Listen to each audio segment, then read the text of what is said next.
जिस आम को तुम बस एक साधारण सा फल समझकर चूस कर कहीं भी फेंक देते हो। सच कहूं तो ये काम तुम पूरी तरह अपनी मर्जी से नहीं कर रहे होते। कहीं ना कहीं आम खुद तुमसे ये करवाता है। सुनने में अजीब लगता है ना, लेकिन प्रकृति में कुछ फल सिर्फ खाने के लिए नहीं बनते, वे जीवों के दिमाग को नियंत्रित करने के लिए विकसित होते हैं। और शायद आम उनमें सबसे बड़ा उदाहरण है। क्योंकि सोचो, एक फल को इतना मीठा बनने की जरूरत ही क्या थी? इतनी तीव्र सुगंध, इतना रसीला स्वरूप और इतना चमकीला रंग, आखिर किस लिए? अगर सिर्फ जीवित रहना ही उद्देश्य होता तो आम खुद को छुपाता नहीं, वो जानबूझकर सबका ध्यान खींचने की कोशिश करता है। और सबसे अजीब बात, ये सब ठीक उसी समय होता है जब गर्मी इंसान के शरीर को सबसे ज्यादा कमजोर कर रही होती है। जब शरीर तेजी से पानी खोता है, ऊर्जा गिरने लगती है और दिमाग बार बार कुछ ठंडा और मीठा ढूंढने लगता है। अब सवाल ये है, प्रकृति को ये समय कैसे पता?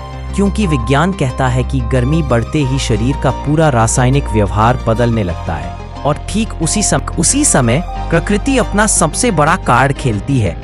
आम के अंदर sugar level, potassium, water holding fibres और उसकी खुशबू अपने पीक पर पहुंच जाते हैं। ये कोई इत्तेफाक नहीं, बल्कि गर्मी के खिलाफ प्रकृति का एक परफेक्टली टाइम्ड बायोलॉजिकल रिस्पॉन्स है। लेकिन एक गहरा राज और भी है। आम का असली टारगेट कभी इंसान था ही नहीं। जब आम की प्रजाति विकसित हो रही थी, तब इंसान आसपास भी नहीं थे। तो फिर ये मिठास और खुशबू किसके लिए बनी? ये सब था जानवरों के लिए, ताकि वे इसकी खुशबू से खींचे चले आए, इसे खाए और इसके बीजों को दूर दूर तक फैलाए। आम का इतना टेस्टी होना असल में उसका एक सर्वाइवल प्लान है। आज जब आप आम खाकर उसकी गुठली फेंकते हैं, तो आप उसी करोड़ों साल पुराने मिशन को पूरा कर रहे हैं। प्रकृति ने हमें नहीं, हमने प्रकृति के इस मीठी जाल को चुना है। आम सिर्फ एक फल नहीं, कुदरत की एक सोची समझी इंजीनियरिंग है।